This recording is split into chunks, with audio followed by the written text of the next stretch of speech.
Moi, je vais revenir sur la nature de l'ange et poser cette question de l'ange qui es-tu, de rentrer dans, voilà, de pouvoir, de voir ce que la théologie, c'est-à-dire la raison, à partir de la révélation, peut creuser, peut découvrir du mystère de l'ange. Alors, il y a beaucoup de choses. Donc, on n'aura peut-être pas tout, on fera peut-être pas tout, mais on va énumérer certaines propriétés de l'être de l'ange et certaines propriétés de ses opérations, et en particulier les deux opérations d'une créature rationnelle, qui sont la connaissance et l'amour. La connaissance et la volonté.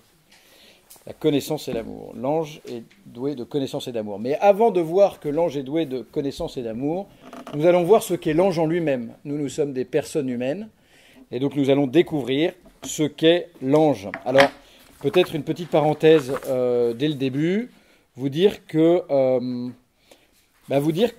ange, le mot ange, vous le connaissez sans doute, peut-être que Don Guillaume vous en a parlé, ça veut dire angelos en grec, ça veut dire l'envoyé, ça vient de melek en hébreu qui veut dire aussi l'envoyé. Et donc angelos, ça veut dire l'envoyé, c'est sa fonction. C'est Saint Augustin qui dit, tu me demandes ce qu'il fait, sa fonction, je te dis c'est un ange. Tu me demandes ce qu'il est, je te dis c'est un esprit. Donc sa fonction, c'est d'être un ange, d'être un envoyé. Ce qu'il est en lui-même, l'ange, c'est un pur esprit. Et donc le premier, oui, c'est bon. Le premier point que nous allons voir, c'est l'ange en lui-même, que l'ange est un pur esprit. Et ce n'est guère qu'au XIIIe siècle, et c'est saint Thomas d'Aquin qui va justement synthétiser toute la pensée chrétienne sur l'ange, que la théologie chrétienne est parvenue à quelque chose de très clair sur l'ange, sur ce qu'est l'ange en lui-même, c'est-à-dire un être incorporel, un être immatériel. De dire que la matière ne rentre pas dans l'essence de l'ange. Ça a été, si vous voulez, sur cette question-là, la tradition a été incertaine avant saint Thomas d'Aquin. Pourquoi ? Parce que c'était difficile pour les anciens d'accepter l'incorporéité de l'ange. C'était difficile pour les anciens d'accepter l'incorporéité de l'ange parce qu'il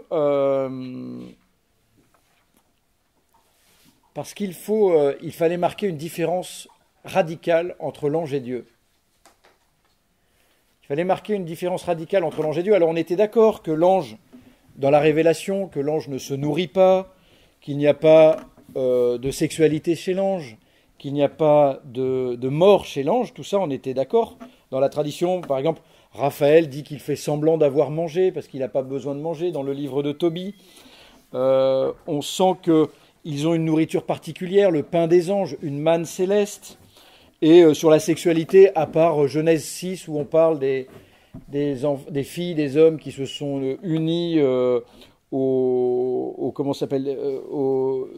fils des dieux.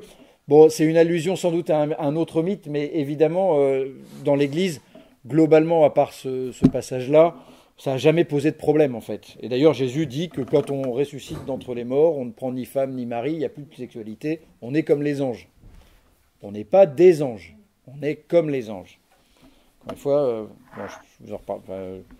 Nous, on croit à la résurrection de la chair, donc la chair, on l'aura jusqu'au bout, quoi, pour les siècles des siècles. On n'est pas des anges. Quand un petit enfant meurt, ce n'est pas un ange, c'est un petit enfant qui est mort. C'est une image pour dire c'est un ange. Il y a quelque chose de la pureté du petit enfant, mais le petit enfant ne devient pas un ange. C'est toujours un petit enfant, c'est une personne humaine. Voilà. Donc, l'enseignement des pères va être un peu compliqué sur cette question des anges, sur cette question de l'incorporéité, parce que le fait de ne pas avoir de corps, c'est d'abord le privilège de Dieu. Et comme on doit marquer la différence entre Dieu, qui est vraiment incorporel, qui est pur esprit, et les anges, chez les pères de l'Église, on va parler de corps spirituel. On va parler d'une certaine corporéité. C'est lié notamment, c'est lié notamment chez les pères de l'Église à cette philosophie platonicienne qui prédomine et que reprendra Aristote, que toute créature est constituée de matière et de forme. une forme purement spirituelle qui donne forme à la matière. Et donc se dire, puisque tout est constitué de forme et de matière, nous sommes constitués d'une âme et d'un corps, les animaux sont constitués d'une âme animale, d'un principe de vie et d'un corps, les plantes sont constituées d'une âme végétative, d'un principe de vie végétatif qui donne la vie à la plante, et puis la forme de la pierre, c'est une forme inanimée, mais donnée à une matière. Donc, vous voyez, les Grecs voient tout ça comme une union entre une forme et une matière. Pour l'ange, c'est compliqué, et donc, il faut à tout prix trouver une matière à l'ange, même si c'est une matière spirituelle, une matière invisible, pour essayer de garder l'ange dans ses limites de créature. Je passe un peu sur les questions, mais c'est saint Thomas d'Aquin qui, redécouvrant, au XIIIe siècle, on redécouvre Aristote, et on va passer de la matière et de la forme, on va passer à un autre mélange qu'on avait un peu oublié, à une autre composition, celle d'essence et d'être. Et donc, à partir de ça, on peut dire qu'une essence peut être purement immatérielle et peut limiter un être. C'est-à-dire qu'on peut avoir des êtres spirituels, des créatures spirituelles qui sont limitées. Sachant que Dieu, l'essence et l'être, ce sont des considérations métaphysiques. L'essence et l'être, nous avons une essence qui est ça c'est mon essence individuée, et j'ai l'être qui me donne d'exister. J'ai l'être qui me donne d'exister. Et en fait, si vous voulez, il n'y a que Dieu qui a l'être infini, et qui donne l'être aux autres créatures. Et donc l'ange, si on peut lui donner une essence limitée, même sans corps, il peut recevoir l'être, et être une créature purement spirituelle. En gros, c'est les querelles du XIIIe siècle. Donc finalement, avec saint Thomas, on peut dire que l'ange est une créature vraiment immatérielle, ce que diront saint Bonaventure et les théologiens après. Il l'avait perçu, mais il ne savait pas comment le traduire rationnellement pour traduire la limitation que l'ange est une créature, c'est-à-dire qu'il est limité. Je vais avancer un peu et après je vous laisse poser les questions, si vous voulez bien, parce que sinon on va... C'était pour un éclaircissement là-dessus ? C'était par rapport à ça, comment ça fait que dans la vie, des fois ils prennent l'apparence des humains ? Vous l'avez dit, c'est l'apparence. On en parlera si vous voulez, comme les questions, mais c'est une bonne question. Effectivement, ils peuvent avoir une forme corporelle, mais l'ange étant un pur esprit, il n'a pas de corps. Ce n'est pas son corps à lui. Donc la corporéité, si vous voulez, donc saint Thomas parlait d'un corps aérien. Et il expliquait Saint Augustin disait que les anges avaient un corps aérien, mais c'était pour dire un corps, mais pas vraiment un corps. Et donc c'est au Moyen-Âge, avec cette question, qu'on redécouvre, et en même temps que Bonaventure, que l'ange est une créature purement spirituelle, composée non plus de matière et de forme, parce qu'il n'y a pas de matière, mais à partir du regard essence et être. Est-ce que ça va ? Et donc, il est une forme pure. Il est une forme pure. Une forme pure sans matière. Il est une forme pure sans matière. Mais le fait d'être forme pure ne le met pas au même niveau que la simplicité divine. Il n'y a que Dieu qui est en qui essence, existence, opération se confondent. Il est une forme pure, mais il n'est pas infini. Il n'est pas infini. Il y a chez l'ange une potentialité, une puissance. Et il est en puissance de recevoir l'être. Il ne se donne pas l'être, il reçoit l'être. Voilà. C'est en gros, à partir de ces deux coprincipes, l'essence, il est potentialité, essence, qui reçoit un être, mais pas de lui-même, et donc il est limité. Et pourtant, il est incorporel. Ça va, je ne vous ai pas trop noyé sur ces distinctions philosophiques qui vont permettre au XIIIe siècle de dire que l'ange, retenez ça, l'ange est une créature incorporelle. Et cette composition d'essence et d'être, que son essence à lui n'est pas limitée, il a une essence circonscrite, eh bien fait que l'ange, retenez ça, qu'il n'est pas infini. L'être de l'ange Gabriel est distinct de son essence. L'être de l'ange Gabriel est limité par l'essence de Gabriel. Il n'a pas un être infini. Il n'est qu'une créature. Voilà. Alors, L'être, on pense à la vie, mais l'essence. L'être, c'est plus que ça. Là, je vous parlais de principe métaphysique. Donc, c'est vraiment c'est de la métaphysique. L'essence et l'être. L'essence, une essence, c'est ce qui donne à un être. C'est ce que c'est. Et l'être, c'est ce qui permet d'être. Là, on est vraiment dans des catégories abstraites, mais mais des catégories universelles. C'est des catégories philosophiques. Mais c'était juste, retenez vraiment que c'est cette distinction d'essence et d'être qui permet aux philosophes et aux théologiens du XIIIe siècle de dire que l'ange est infini. Sinon, ouais, on ne va pas se plonger dans... Parce que là, c'est vraiment... sinon, on va redonner un cours de métaphysique et ça va être chaud. Parce que c'est long. Ouais, mais... Alors, donc le rapport de l'ange au corps. Le rapport de l'ange au corps, parce que vous l'avez parlé, effectivement. Comment rendre raison, dans ces cas-là, des apparitions des anges dans la Bible? Tout à l'heure, vous l'avez rappelé, pourtant les anges apparaissent dans la Bible. Et saint Thomas lui-même dit, cette apparition des anges, c'est pas juste une illumination de l'imagination, ce qui pourrait être le cas. Hein. Dans certaines visions, il n'y a pas de fait objectif, mais c'est une lumière divine qui illumine et qui permet de voir quelque chose qu'on ne voit pas et qui n'est pas objectif. Vous voyez chez certains mystiques, c'est une lumière qui vient surélever l'intelligence et qui vient lui montrer des choses à partir d'images, à partir de symboles, comme les visions prophétiques d'Ézéchiel, où vous avez des monstres avec, des personnages avec des têtes des têtes de lion, des têtes d'aigle, des têtes d'hommes et des têtes de taureaux qui ont des roues, qui vont dans tous les sens, qui se déplacent selon les 3 dimensions. Chez Ézéchiel, on comprend bien que ce n'est pas d'abord une vision objective qu'il voit, c'est une illumination de son intelligence. C'est souvent ça dans les révélations prophétiques.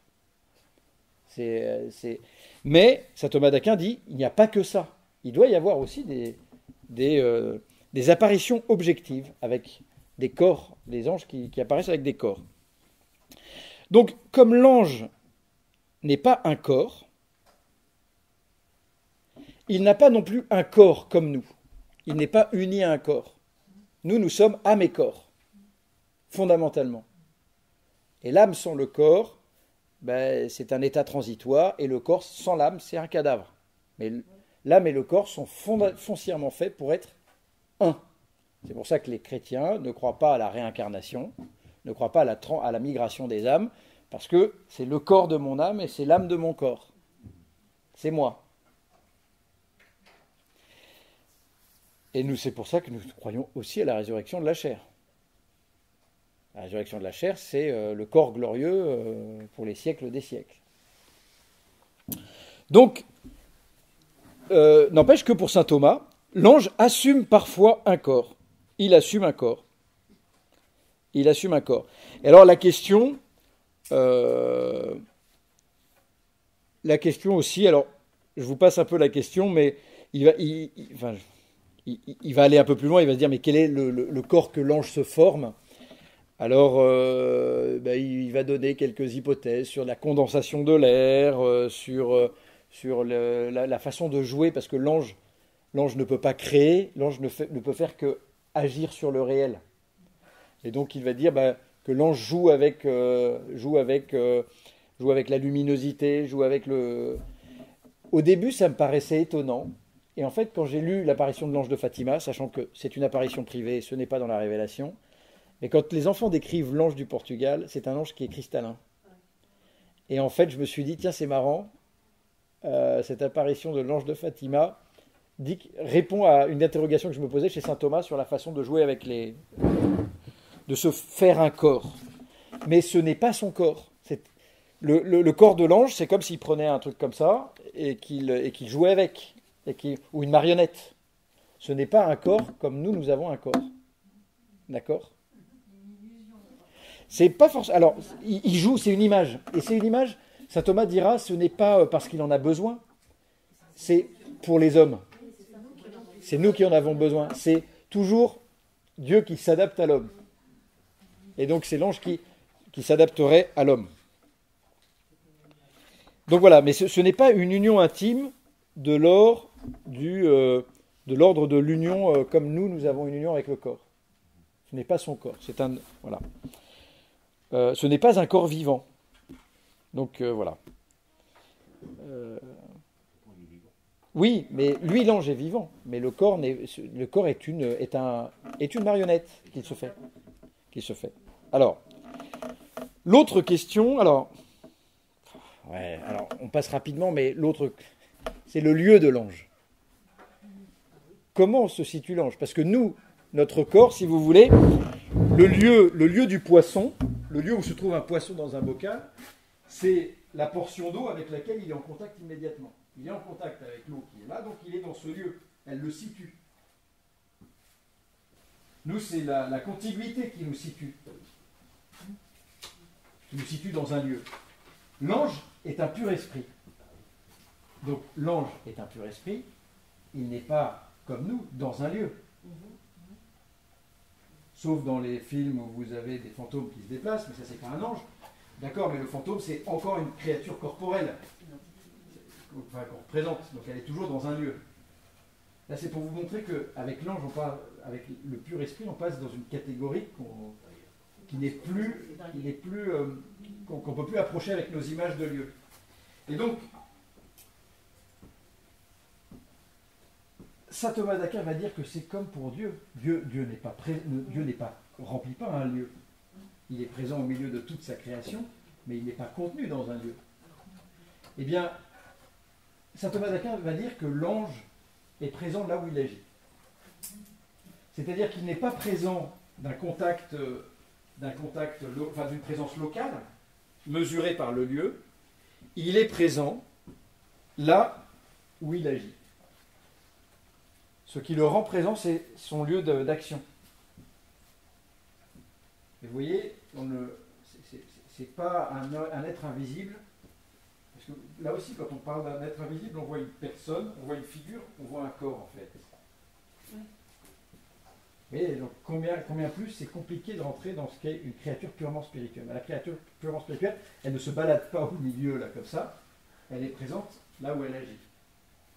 Un esprit pur, il est en dehors de l'espace et du temps. Non, on va y venir. Il a un autre rapport au temps et un autre rapport à l'espace. C'est une très bonne question, hein, mais il a un autre rapport au temps et un autre rapport à l'espace. Ben justement, le temps. Le temps. Donc, mais pour vous dire aussi que l'ange, il y a aussi un principe de rationalité très fort, c'est que l'ange peut être présent en plusieurs lieux en tant que ces lieux ne font qu'un seul d'un certain point de vue. L'ange ne peut pas être présent sur des lieux différents, radicalement différents, mais il peut être présent dans des lieux en tant qu'il agit sur ces lieux qui forment une espèce de tout. Par exemple, le peuple de France. L'ange du peuple de France, en tant qu'il agit sur le peuple de France, en tant que sa mission c'est le peuple de France, il a cette possibilité d'être présent en plusieurs lieux où il agit. Mais en tant que c'est un tout. Voilà, il ne passe pas la frontière. Non, voilà. En revanche, pardon ? Est-ce que c'est pas là la différence avec une hallucination ? Avec une hallucination ? On peut voir, mais seule la personne, l'hallucination n'est que dans l'esprit de la personne. Oui, alors, mais ça, on va en parler tout à l'heure parce que c'est aussi la façon de la connaissance prophétique. Mais l'hallucination, ça peut être une vision aussi. C'est pas forcément une mauvaise. C'est ça, exactement. Alors ça c'est à discerner. C'est à discerner. Non, mais très, très juste. Est-ce que c'est construit par notre psychisme ? Tout est construit par notre psychisme. Mais est-ce que c'est construit par notre psychisme et que ça a un sens et que ça vient de Dieu, que c'est... Alors là, on parle déjà du mode d'action des anges sur nos intelligences. Je continue. Pardon. La question... Alors, juste avant de parler du temps, la question du déplacement de l'ange. Saint Thomas d'Aquin va se poser la question à la question 53. Je vous donne les réponses assez rapidement de Saint Thomas, mais il y a des vraies questions. Il voit toutes les objections à ces questions, et surtout, il donne régulièrement un argument de l'écriture qui lui permet de trancher, de lui dire, ben voilà. Donc, pour le déplacement, l'ange n'est pas dans un lieu à la manière d'un corps. Donc son déplacement n'est pas de l'ordre de notre déplacement. Là, je sors, je franchis la porte, je descends, je vais dans mon bureau, avec un déplacement continu. Derrière, vous avez la question du temps de l'ange.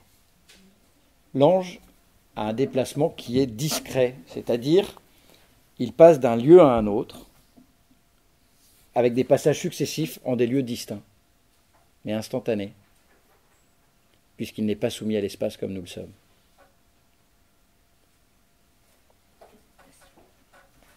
Voilà.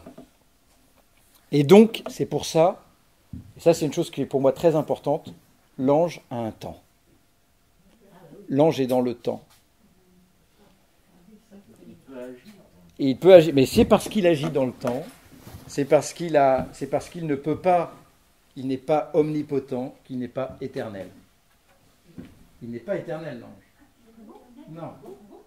Ah non. Il y a eu un commentaire. Ah là là là là. Non, parce que l'ange est une créature,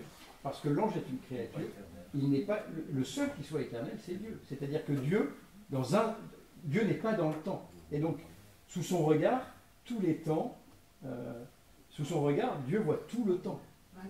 Tout le temps. Oui, mais non, on parle des siècles des siècles. Par exemple, l'archange Saint-Michel a toujours existé.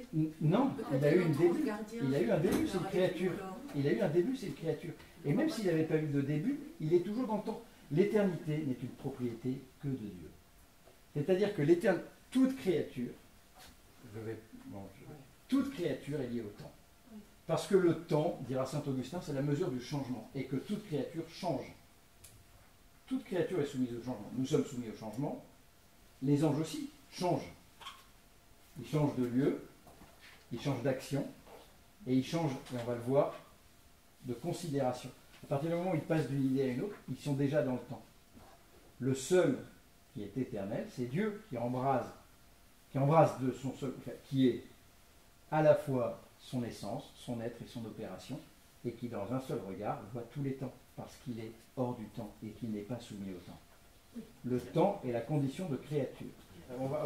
Je répondrai à votre question après. Y a-t-il des bons humains qui puissent définir Dieu? Non. Non, mais justement, il y a, C'est ça qu'on patauge. on patauge. Mais l'éternité, ça veut dire que Dieu n'est pas soumis au changement. Et ça, on l'a dans la Bible, on l'a chez Saint Jacques. Il n'y a pas de changement en lui. Moi, je suis très déçue parce que sinon, quand le gardien meurt, qu'est-ce qu'on devient? Mais il ne meurt pas. Mais attendez. On continue. Là, c'était pour rentrer dans déjà ces considérations que l'ange est incorporel et qu'il a donc un rapport au lieu et qu'il a un rapport au temps qu'on va un peu approfondir, que les théologiens vont appeler l'évoum. C'est pas notre temps à nous. L'évoum, mais j'en parlerai tout à l'heure. Donc, deux conséquences de cette immatérialité, deux propriétés remarquables du fait que l'ange est immatériel. La première conséquence, c'est que l'ange est en lui-même toute son essence, il est une espèce à lui tout seul, ce qu'on disait ce matin.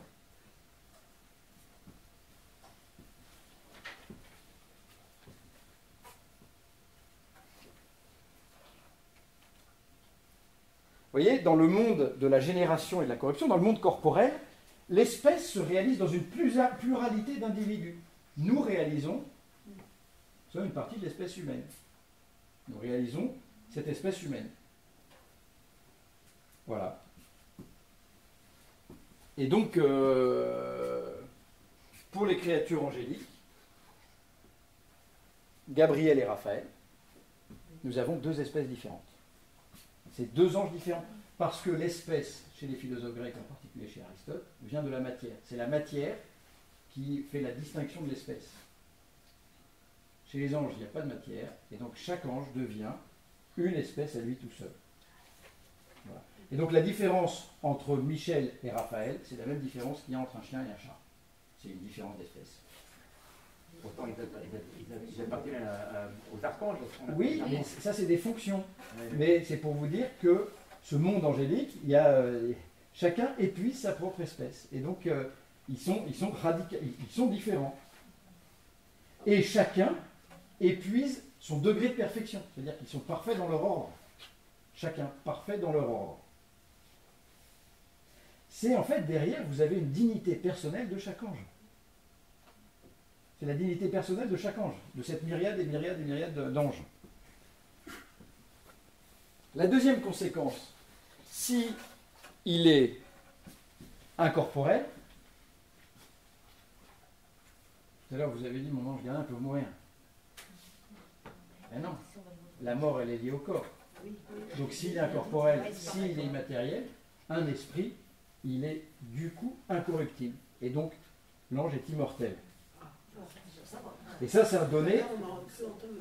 Et ça c'est un donné bien établi dans la tradition. Saint Augustin le dit, Saint Ambroise, enfin tous les pères de l'Église sont unanimes sur cette question-là, que l'ange est immortel. Parce que dans le monde des corps, vous voyez, dans le monde des corps, la mort ou la corruption survient dès que la forme substantielle ne parvient pas à unifier le composé. Nous sommes composés de matière et de forme. La forme, tant qu'elle est là, me tient dans l'unité, et il y a un moment où elle ne peut plus, et donc du coup, elle n'actualise plus la matière, et la matière finalement, se désunit. Se désunit. Oui. Tout à l'heure, vous avez dit qu'il n'est pas éternel. Oui. On va y venir après, ça. Il y a une différence entre immortel et éternel. Non, je parle. Pour moi, il y a une différence. Oui, mais voilà, je pense qu'il y a une différence. Ok. Vous avez raison. Il y a une différence. Immortel ne veut pas dire éternel. Éternel. Le problème, c'est que le terme éternel, vous avez tous raison.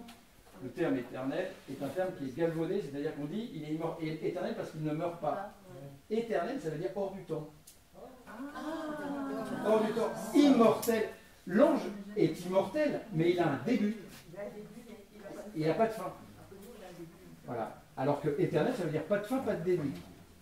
Et même pas de fin, pas de début, on peut être situé dans le temps. Alors que l'éternité, c'est la propriété de celui qui ne change pas. Et c'est la propriété que de Dieu. Mais cette éternité, ce n'est pas une immutabilité de Dieu qui est dans une espèce de repos ou de somnolence. C'est une pure activité, mais une pure activité qui voit, dans un seul regard, qui voit tous les temps. Oui, mais c'est une image encore. Vous avez tout à fait raison, c'est une image. Mais Dieu, vous voyez, nous on est dans le temps comme nous on est dans un temps, et Dieu, il est en dehors du temps. C'est un point qui regarde tous les temps. C'est pas un point, mais c'est une image. Mais vous avez raison. C'est la base de la théologie au début, c'est de dire ce que Dieu n'est pas. Et ce que Dieu n'est pas, c'est mortel. Ce que Dieu n'est pas, commencement. Ce que Dieu n'est pas, c'est changement. Ce que Dieu n'est pas, c'est complexe. Ce que Dieu n'est pas. Et voilà. Et donc, voilà, c'est les qualités de Dieu. Mais vous voyez, du coup, les qualités de l'ange nous permettent de comprendre un peu les qualités de Dieu. Et donc, dans le cas de l'ange, eh bien l'être qui actualise en permanence sa forme, eh bien l'être ne peut jamais être séparé de sa forme. Et donc du coup, eh bien l'ange est par nature immortel. Et il est par nature immortel, et saint Thomas d'Aquin se pose la question, mais Dieu pourrait enlever l'être, il pourrait arrêter de donner l'être à ses créatures. C'est-à-dire les annihiler ou les supprimer. Pourquoi ne le fait-il pas? Parce que les dons de Dieu sont irrévocables. Il ne peut pas se renier lui-même. Il ne peut pas se renier lui-même. Donc c'est pour ça que même Satan, Dieu pourrait... Et c'est ce qu'on entend parfois, des trucs débiles sur l'enfer qui m'agacent. J'entends des gens qui disent, oui, mais il n'y a pas d'enfer, Dieu arrête d'aimer, et du coup, il met au néant. Mais je trouve que c'est pire encore. Non, quand Dieu aime, c'est-à-dire quand Dieu a donné, il ne reprend pas, quoi. Il ne remet pas, il ne fait pas retourner sa créature au néant. Toujours Satan. Parce que, et je vais même aller plus loin, c'est parce que Dieu aime toujours Satan. C'est son amour qui nous fait être. Voilà. Donc on continue l'agir du coup chez l'ange, parce que là on a parlé un peu de l'être chez l'ange. Il est quelle heure? L'agir chez l'ange. Vous voyez, pour nous,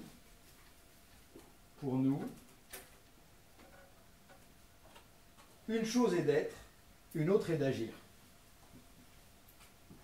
J'existe, voilà, j'existe, moi j'existe, je suis.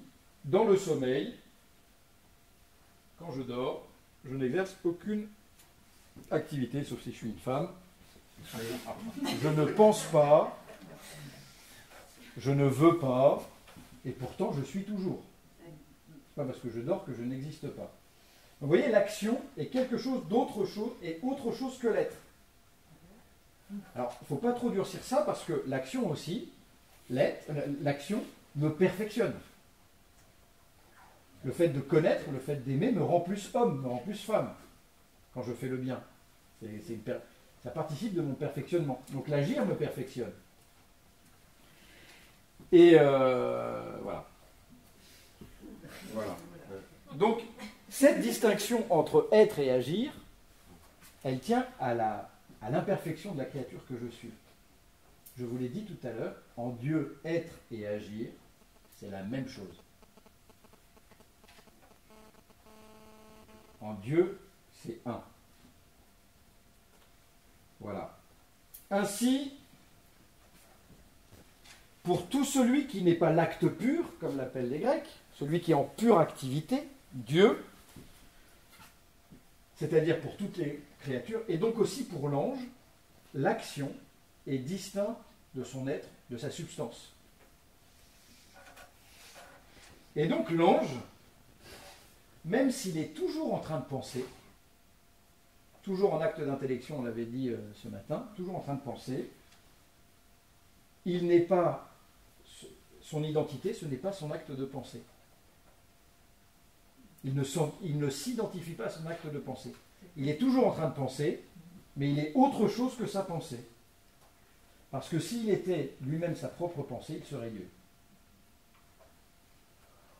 Donc, l'ange est un être qui est toujours en état d'intellection, mais qui n'est pas son acte d'intellection. Une des conséquences de la non-identité entre l'être et l'agir chez l'ange, une des conséquences, c'est qu'il y a du coup une succession d'actions chez l'ange. S'il n'est pas son acte de pensée, et s'il pense à différentes choses, ça veut dire qu'il y a une succession. Donc qui dit succession, dit temporalité. Donc il y a une temporalité chez l'ange. Lui, pas dans le sens où il est soumis au changement, comme nous. Nous sommes soumis au changement. Nous sommes soumis au temps. Le temps fait son œuvre sur nos corps, sur nos esprits. Mais, et c'est bon. C'est notre. Enfin, c'est ma nature. En fait, je trouve qu'un des combats, c'est que l'homme aujourd'hui ne veut pas accepter d'être un homme. C'est-à-dire ne veut pas accepter. Tout à l'heure, je vous en parlais ce matin, mais notamment, accepter les incohérences, les paradoxes, sa misère. Ça fait partie de notre être. On n'est pas des anges, encore une fois, et c'est bien de penser à nos grands frères les anges pour nous rappeler que nous ne sommes que des êtres humains. Et c'est la grandeur de l'homme aussi. C'est la grandeur de l'homme d'être à l'horizon entre les créatures spirituelles et la matière. Il est cet être à l'horizon des deux. Voilà. Et l'ange aussi est marqué par une succession d'actes spirituels. Donc, il est indirectement soumis au temps. Non pas comme le temps fait son œuvre sur lui, mais lui-même par son agir, parce qu'il passe d'une idée à une autre, il est dans le temps. Et ce temps, on l'appelle l'évoum. L'évoum, c'est un terme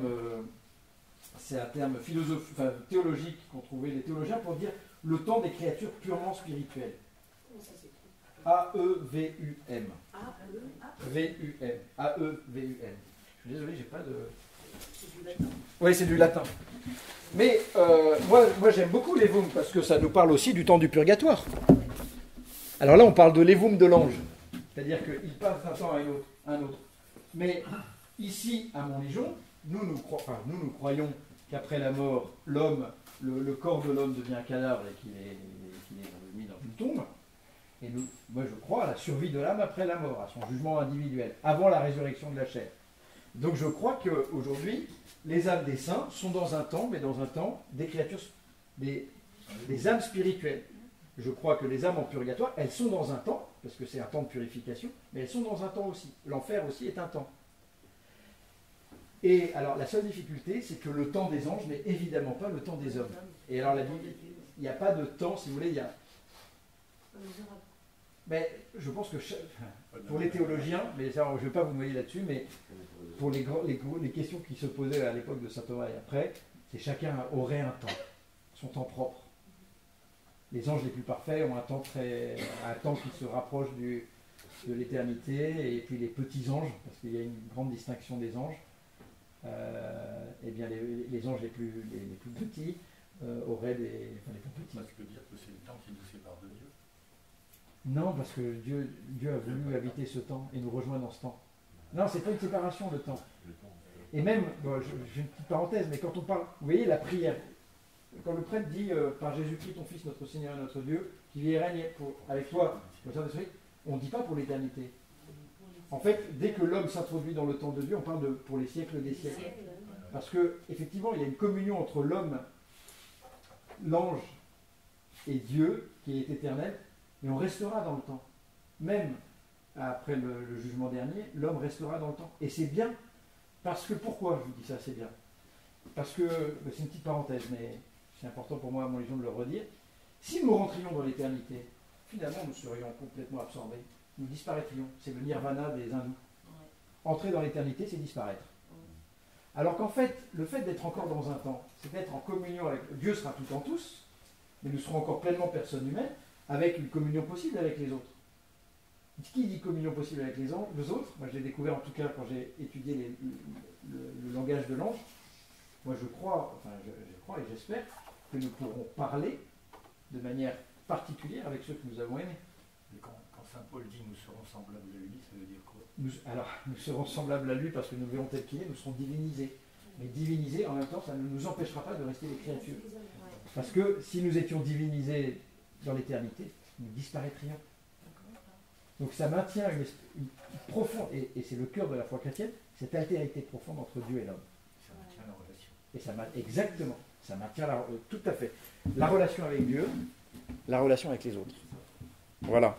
Donc, vous voyez, le ciel, ce ne sera pas juste voir Dieu face à face et être absorbé par ce Dieu, mais ce sera aussi une communion des saints. Donc, un lien entre tous les bienheureux. J'irai même plus loin, mais je ne vous le dirai pas parce que je n'aurai pas le temps, mais je pense que l'ange, quand à un moment Saint Paul se pose la question, Saint Thomas se dit, mais pourquoi Saint Paul parle du langage des anges? Vous savez, si j'avais beau parler la langue des anges, et donc il dit, il doit y avoir un langage des anges. Et il s'interroge sur la manière qu'ont les anges de communiquer, qui n'est pas un langage comme nous. Moi, là, je produis des sons. Si un animal me regarde, si un chien me regardait, il est gentil, il crie, il parle, il vocifère. Qu'est-ce que ça veut dire? Et comme nous sommes des personnes humaines, je vous donne c'est des mots, ça a du sens ce que je vous dis. Ça a du sens ce que je vous dis. Et en plus, vous l'entendez, vous comprenez. Vous ne trouvez pas ça dingue? C'est extraordinaire. Ça, c'est l'esprit. C'est l'esprit. Et en fait, l'ange, lui, ne passe même pas par des mots, il passe par des illuminations et des échanges de concepts, d'idées. Mais en fait, ce qui est très beau dans le langage quand saint Thomas s'interroge, il se dit qu'un ange peut dire à l'autre ce qu'il vit et ce qu'il ressent. Donc vous voyez, ça veut dire que l'ange, ça veut dire qu'au ciel, grâce à ce temps justement, ça permet de garder ces relations privées, ces relations particulières avec ceux que nous avons aimés, si elles sont baignées dans la charité. Moi, je trouve ça hyper important, en fait. Voilà. Donc voilà, on continue. Parce que surtout que Dieu ne veut pas détruire la grâce. C'est un profond dicton de saint Thomas que vous entendrez souvent peut-être, si vous faites de la morale thomiste ou des trucs comme ça. La grâce ne détruit pas la nature, elle la perfectionne. C'est-à-dire que la relation avec Dieu ne détruit pas ce que nous sommes, au contraire, l'achève. Mais n'en fait pas moins de nous des hommes. Bon. Je continue, oui. Qui est-ce qui parle de l'Evum? C'est saint Thomas d'Aquin? Non, c'est plutôt... Alors l'Evum, ça va naître avec...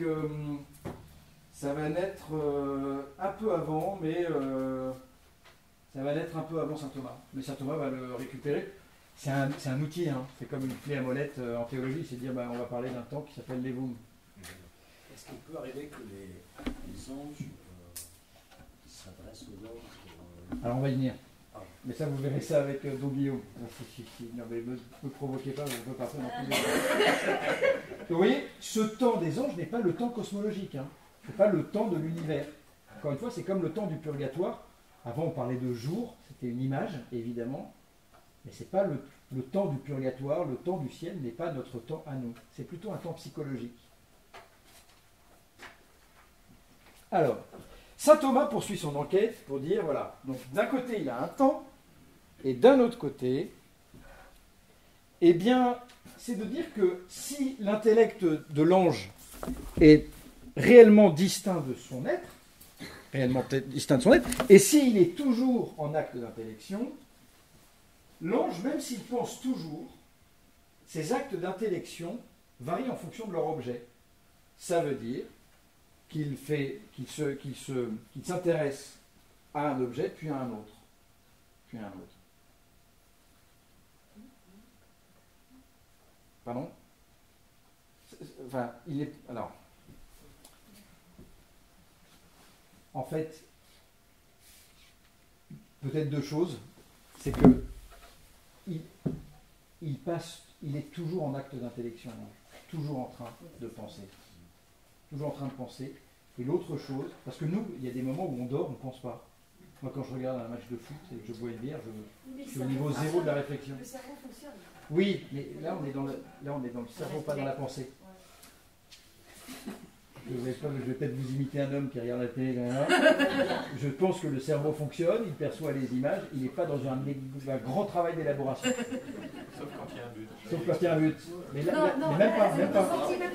même pas. Je pense que c'est profondément animal, je pense. Mais c'est bien, hein. C'est bien, mais c'est le premier niveau de la contemplation. Voilà. Ensuite, l'ange s'y pense toujours. Voilà, il pense toujours, mais il passe d'un objet à un autre. Et on va voir maintenant la connaissance de l'ange. La connaissance de l'ange. Pardon ? Vous dites qu'il passe d'un objet ou il passe d'une considération à une autre. Quand je parle d'un objet, c'est une considération. C'est une considération à une autre. La connaissance de l'ange, c'est le petit 2. Alors...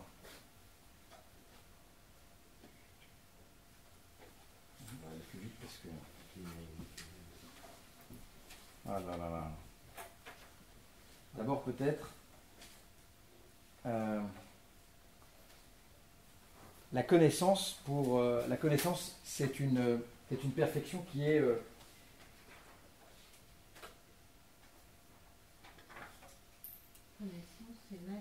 c'est exactement. C'est semi-transcendantal, c'est-à-dire qu'en connaissant, je deviens l'autre. La connaissance, c'est ça la connaissance. Quand je connais l'autre, je deviens l'autre non pas en tant que je fusionne avec lui, mais en tant que j'ai sa représentation en moi. Je le fais exister en moi quand je connais un objet de connaissance. Je me l'assimile. Je lui donne une existence. Donc en fait, on est comme un miroir. Si vous voulez, la connaissance est un miroir de la réalité. C'est-à-dire que ma connaissance, elle est ouverte comme ça sur le monde, et elle perçoit le monde, et elle fait être le monde en moi. Comme un concept, comme une idée. Et comme ça, nous, les hommes et les anges, en connaissant, on imite au fur et à mesure Dieu. Sauf qu'en Dieu, c'est l'inverse. Les idées sont en lui et il leur donne d'être. Vous comprenez ? Alors que nous, les idées, elles sont... Il n'y a pas d'idées en nous. Enfin, moi, je ne crois pas aux idées innées. On a des principes innés, des principes comme le principe de nos contradictions. Un principe de nos contradictions, l'enfant, dès sa petite enfance, il peut dire une chose ne peut pas être et ne pas être en même temps, au même moment et sous le même rapport. Un autre principe profond qu'il y a en nous, et ça c'est que la foi catholique défend profondément, c'est la soif du bien. L'homme, il a envie du bien. Il a envie de faire le bien et il évite le mal. Principe tout petit, hein. Ensuite, ce sont des principes qui sont éduqués et qui sont agrandis. vous avez un autre principe intellectuel, le tout est toujours plus grand que la partie.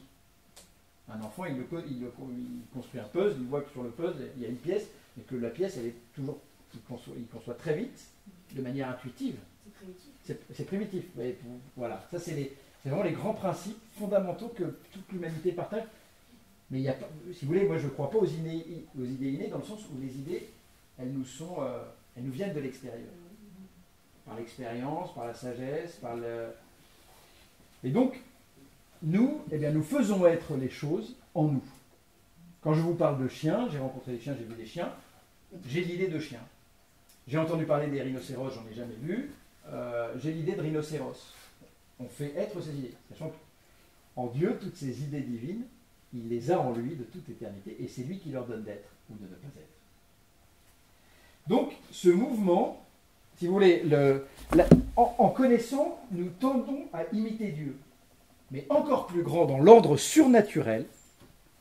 Dans l'ordre surnaturel, c'est pas, quand on parle d'ordre surnaturel dans la foi chrétienne, c'est pas un ordre qui est, comment on appelle ça, les ovnis et tout ça. C'est pas du paranormal. Le surnaturel, c'est l'ordre de la grâce. C'est l'ordre de la grâce, c'est l'ordre de la vie divine que nous avons reçu par notre baptême dans les sacrements. Vous voyez, c'est un ordre invisible, mais c'est la vie de Dieu qui nous est donnée. Et dans cet ordre surnaturel, il y a un accomplissement encore plus grand pour les créatures intellectuelles que nous sommes et les anges, c'est la vision de Dieu. La vision de Dieu. Nous lui serons semblables, dit Saint Jean, parce que nous le verrons tel qu'il est. Saint Paul. Saint Jean.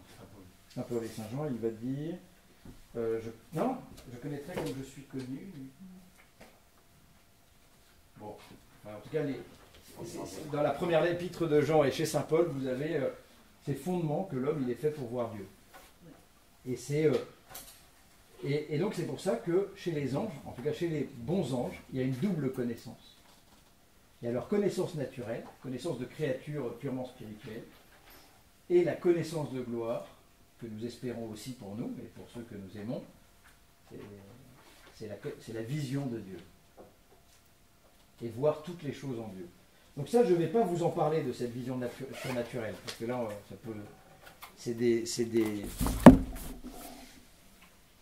pourrait être, enfin, on pourrait y passer des heures, mais en tout, enfin voilà, c'est cette certitude. Mon cœur est sans repos tant qu'il ne demeure en toi, dit saint Augustin. L'homme est fait pour voir Dieu, il n'y a que ça qui peut combler son cœur. Et en voyant Dieu, voir toutes les choses en Dieu, voir la raison des choses en Dieu. Parce que, ne serait-ce que, vous voyez, c'est très intéressant, l'homme cherche toujours la vérité. On dit dans notre société qu'il n'y a plus de vérité, mais on est en permanence en train de chercher la vérité. L'homme cherche toujours le pourquoi. Regardez, dès l'âge de 7 ans, les gamins posent des questions les plus essentielles. Pourquoi C'est génial. L'homme, il est fait pour trouver la... Et en fait, cette vérité, nous croyons que cette vérité, c'est la contemplation de Dieu. C'est le voir. Voilà. Donc on ne va pas parler de cette connaissance. On ne va pas parler de cette connaissance chez les gens. On va parler de leur connaissance naturelle en tant que créature spirituelle. Alors, Dieu, lui, connaît toutes choses en se connaissant lui-même. En se connaissant lui-même, il connaît toutes choses. Il ne connaît pas les choses de l'extérieur. C'est en se connaissant, dans l'acte même de connaître qu'il est lui-même, il connaît toutes les choses et tous leurs effets. Dans le cas des anges, eh bien, c'est ce que saint Thomas va poser que les anges, lors de leur création, reçoivent un patrimoine de connaissances, ce qu'on appelle une dot de lumière, c'est-à-dire les idées et les espèces, les species, les idées ou les représentations qui leur permettront de connaître toutes les choses en se connaissant eux-mêmes. Si vous voulez, la connaissance de l'ange n'est pas comme la connaissance de l'homme. Nous, notre connaissance, elle passe par les sens.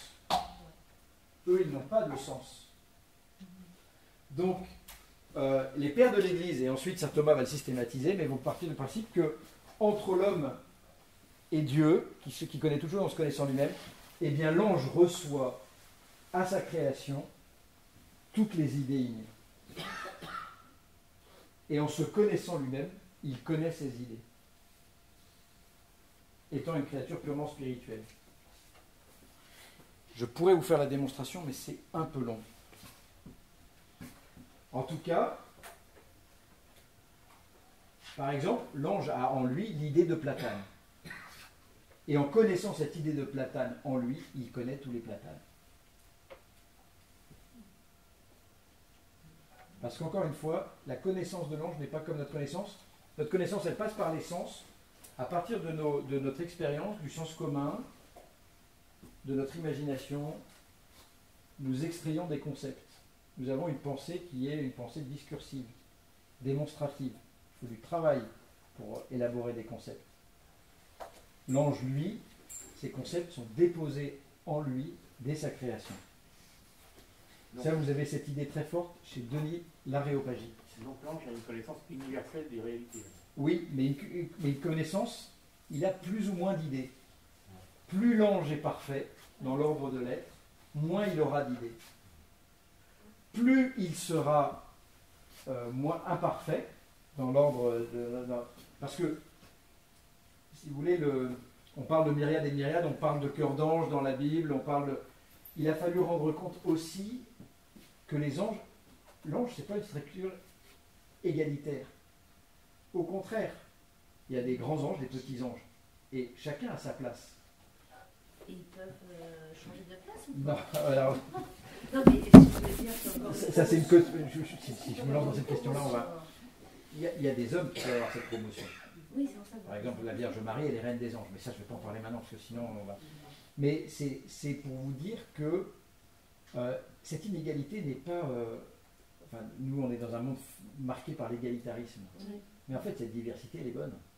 La diversité des créatures, elle est bonne. La diversité des hommes et des femmes, elle est bonne. La diversité des races, des cultures, elle est bonne. C'est voulu par Dieu. On est très marqué par une forme d'unicité, d'univocité aujourd'hui. C'est terrible. Ben non. Et ce qui est très beau dans ce monde, c'est que les plus grands sont au service des plus petits. Ben, l'ange est au service de l'homme. Donc, vous voyez, justement, voilà. Bon, mais pour vous dire que plus un ange est puissant, moins il a d'idées. Moins il a... Et parce que, par exemple, je vous donne un exemple. Un ange de catégorie C. On va parler comme les un ange de catégorie C, c'est au-dessus, je crois. C'est en dessous. Un ange de catégorie C, un petit ange. Lui va voir les chiens, les chars, les crocodiles, les girafes. Et hop, il a plein d'idées différentes. Un ange de catégorie B, il va voir les animaux. Et derrière le concept d'animaux, il aura tous les animaux. Le teckel, le papillon. Donc vous voyez, c'est en cela que... Et voilà. Bon, je continue. Je continue. Donc, mais l'ange ne peut pas tout connaître. L'ange ne peut pas... Il souffre d'un décalage entre, je vous l'ai dit, entre son essence, ce qu'il est, et son intelligence. Son intelligence, elle est ouverte sur l'infini, l'intelligence de l'ange, comme la nôtre. Il souffre de ces décalages, comme nous. Et malgré sa perfection, il est incapable, il ne peut pas... ce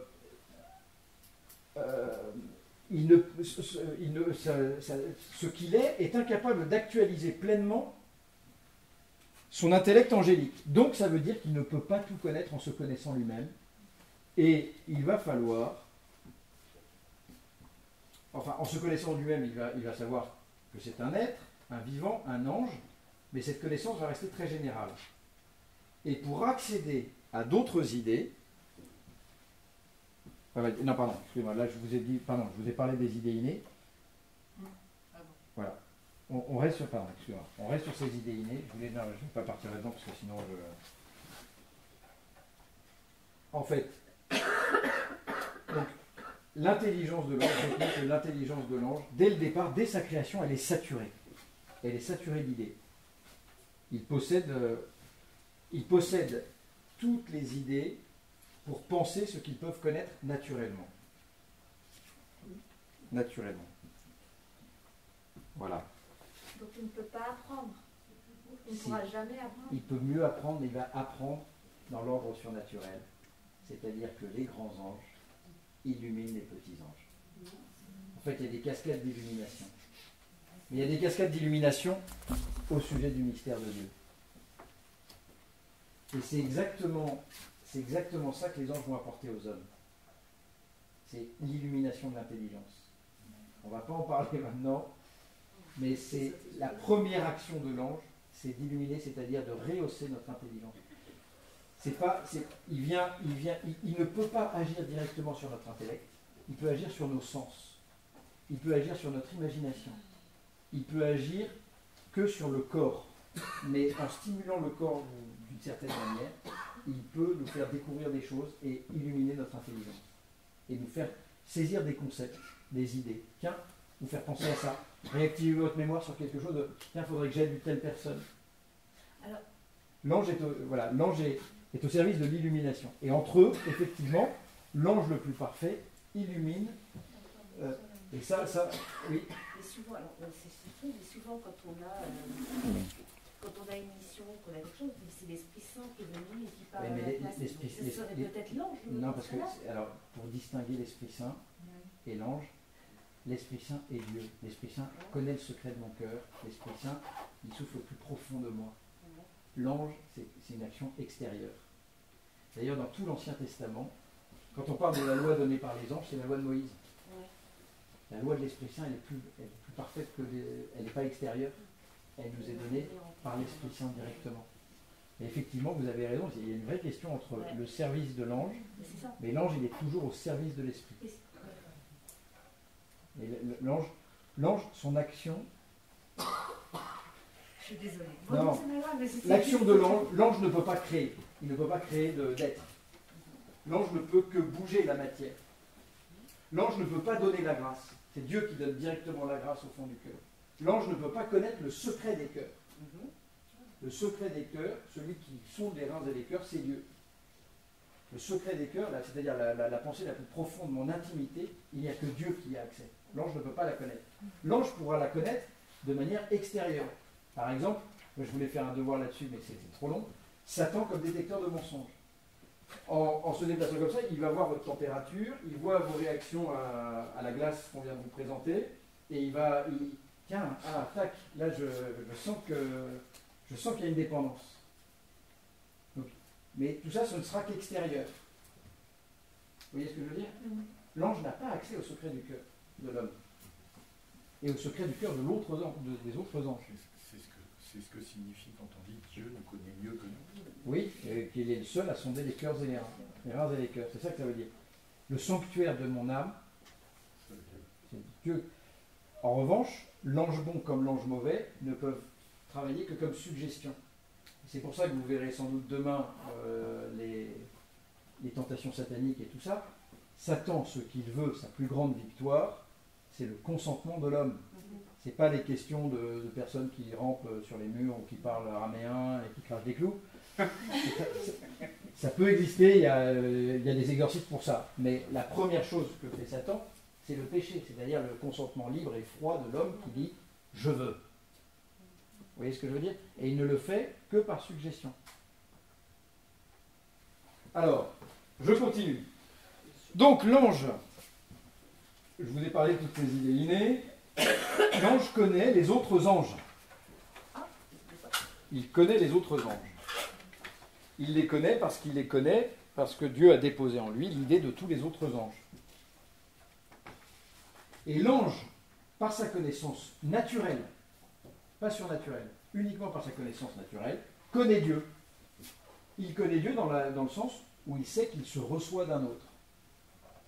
Il a profondément conscience qu'il se reçoit de quelqu'un. Vous voyez? Et qu'il est lui-même l'image de quelqu'un de plus grand. Donc l'ange connaît spontanément Dieu comme reflet de Dieu. Il le connaît en se connaissant soi-même. Même si sa connaissance naturelle de Dieu est très imparfaite. Elle appréhende Dieu comme la source et la fin de son être. Il n'a pas besoin de la foi, quoi. Il va en avoir besoin, il va traverser l'épreuve de la foi. Non, bien sûr, parce qu'il va faire un choix. Ah oui, oui, bien. Mais effectivement, il connaît Dieu comme source de tout bien et, je dirais même, ouais, et comme effet de cette source. Je vais même aller plus loin. L'ange, si vous voulez, là aussi, c'est qui fait l'ange fait la bête. L'ange se saisit lui-même, est transparent à lui-même. Alors que nous, les hommes, nous avons une psychologie, nous avons une imagination, nous avons nos blessures. Et donc, parfois, on aimerait, et je pense que c'est une tentation très 20e, 21e siècle, de se saisir complètement, d'être transparent à nous-mêmes. Ça n'existe pas. L'ange se voit, se saisit parfaitement. Nous, non. C'est pas grave. Il n'y a que la lumière de Dieu, je pense, qui peut nous permettre de nous saisir parfaitement. De nous assumer. Alors, je termine. Les pensées du cœur, je vous l'ai dit. Les mouvements de la volonté, c'est que le privilège de Dieu, je vous l'ai dit. Les propriétés de la connaissance angélique. Alors, quelques propriétés de la connaissance angélique. Sa pensée est ininterrompue. Elle passe d'une idée à une autre, je vous l'ai déjà dit. Dans la vision de Dieu, l'ange et l'homme connaissent simultanément toutes choses. Mais en dehors de cet ordre surnaturel, ni l'homme ni l'ange ne peuvent penser toutes choses à la fois. On ne peut pas tout penser à la fois.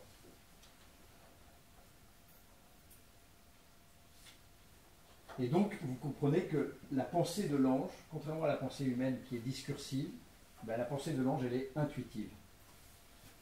Nous raisonnons, nous discourons, nous nous trompons. L'ange, lui, il ne raisonne pas, il intuite. Il ne cherche pas, il trouve. Et donc, en considérant une pensée, il voit tout dans la pensée. Les principes, les conclusions, les effets. Contrairement à la pensée de l'homme. Et donc, conséquence majeure, l'ange ne peut pas se tromper au plan de la connaissance naturelle. Il ne peut pas se tromper. Il n'y a pas de défaillance dans l'intelligence de l'homme, de l'ange. Alors que chez l'homme, il y a des erreurs des erreurs dans les prémices, des erreurs dans le raisonnement, et donc du coup, il y a des erreurs. Voilà. Peut-être un petit mot sur la vie affective des anges, sur l'amour des anges.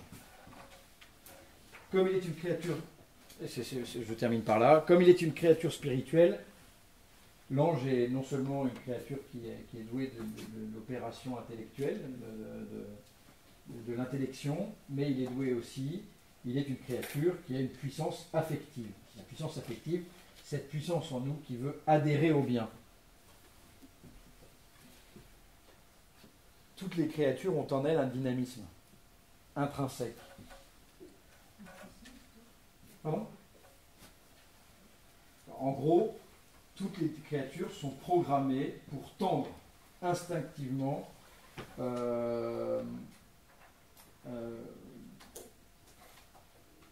vers des biens particuliers. Un chien, vous lui mettez une gamelle, il va se précipiter sur la gamelle.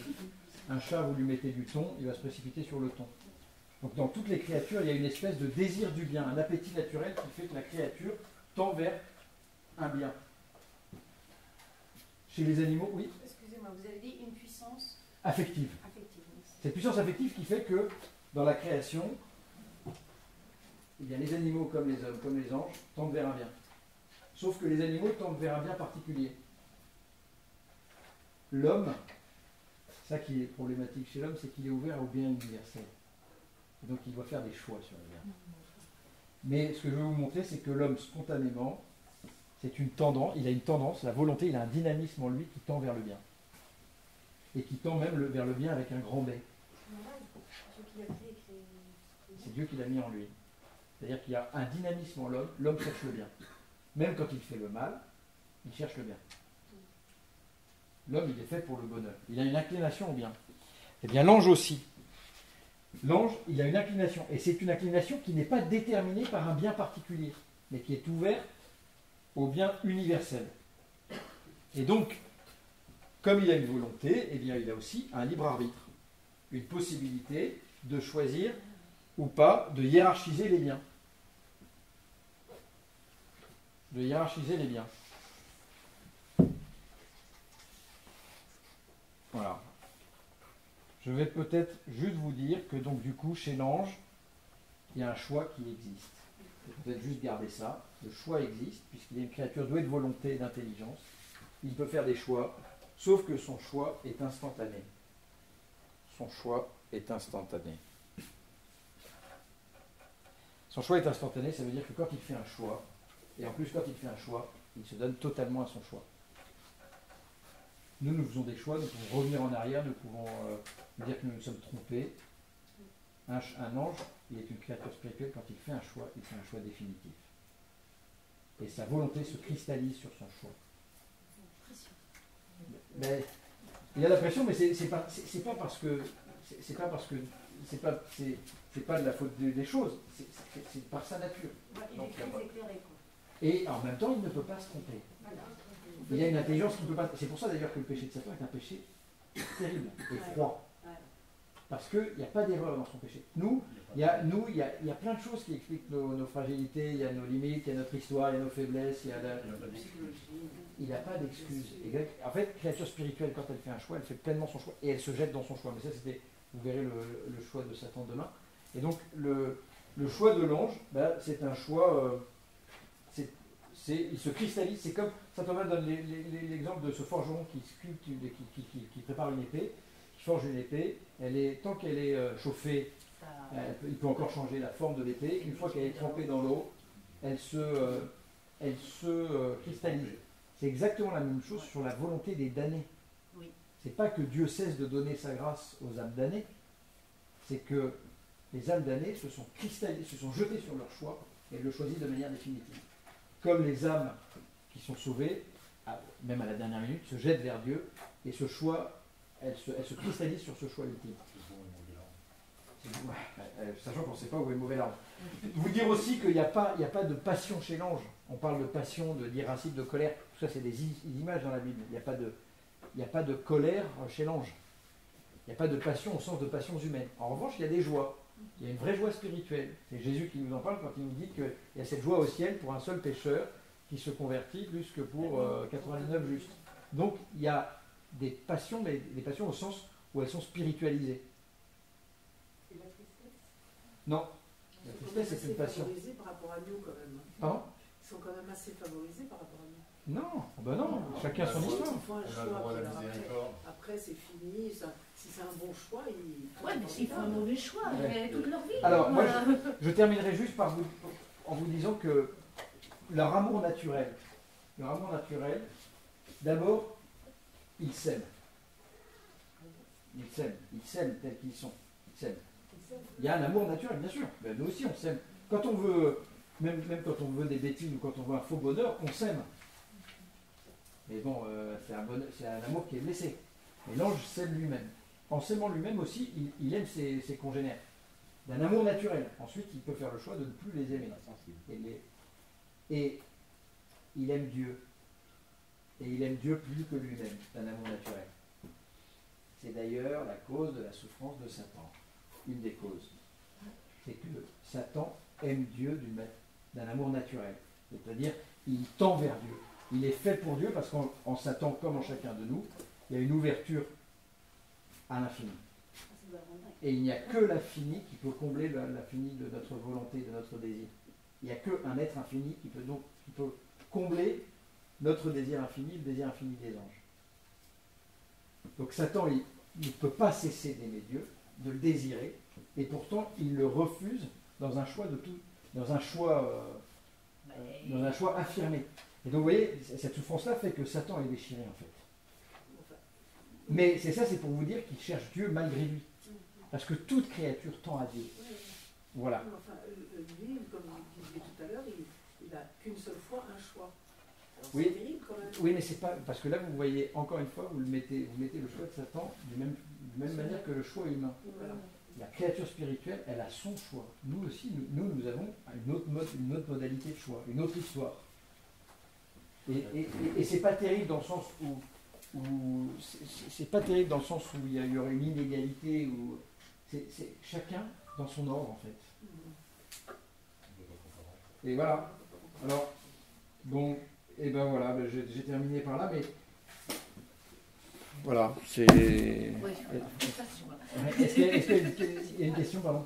Oui, parce qu'il y a quelque chose qui m'intrigue. Oui. C'est le mot esprit qu'on met à toutes les choses et qu'en même temps, esprit, c'est aussi attitré à l'autre. Alors, par exemple, un exemple. Oui. Est-ce que pour la nature, il y a un ange de la nature ou est-ce que c'est un esprit de la nature? Exemple. Alors, ange, mais pour moi, l'ange, c'est la fonction. Ça désigne une fonction. Un ange, c'est un esprit. Un démon, c'est un esprit. Bah oui, voilà. Dieu est esprit. Mais pas l'esprit dans la même chose. Pas dans, ça ne veut pas dire, si vous voulez, c'est un concept analogique, l'esprit. Dieu est esprit avec un grand E, mais ça veut dire que ce sont des créatures purement spirituelles, qui n'ont pas de corps. C'est ça que je veux dire quand je parle d'esprit. Voilà. Je ne crois pas à l'esprit de la nature dans le sens d'une religion néo-païenne, mais je crois à la présence de créatures spirituelles qui participent au gouvernement du monde, que j'appelle les anges. Oui, parce que l'autre, il s'en sert aussi de ça. Donc c'est pour ça que tout se mélange. Oui, Il mais... se sert aussi de l'univers, de la nature. Donc tout se C'est mélange. vrai, c'est vrai, c'est vrai. Autant je vous parlais de la suggestion angélique tout à l'heure, autant la suggestion démoniaque, elle est pareille. J'ai découvert en lisant une thèse sur la démonologie de saint Thomas, ce que j'ai trouvé passionnant, c'est que saint Thomas croyait, il avait une médecine du XIIIe siècle, une médecine un peu, enfin évidemment c'est pas notre médecine aujourd'hui. Il parlait des esprits animaux et des humeurs. Mon camarade qui faisait une thèse dessus est allé voir des neurochirurgiens, des neurophysiciens, et il a discuté avec eux. Et les gars lui ont dit, mais les humeurs et les esprits animaux, j'ai l'impression que là tu parles du système nerveux, du système des synapses et tout ça, et là vous parlez des hormones. Donc en fait, les mots peuvent paraître un peu décalés, mais saint Thomas avait saisi que l'ange pouvait jouer avec notre système nerveux et nos hormones. Donc, je vous en parle pour vous dire qu'effectivement, il peut jouer avec ça aussi. Il peut exciter la colère ou il peut jouer avec mon imagination. Il peut jouer avec ma mémoire en me faisant revenir une image qui risque de me jeter dans le trouble.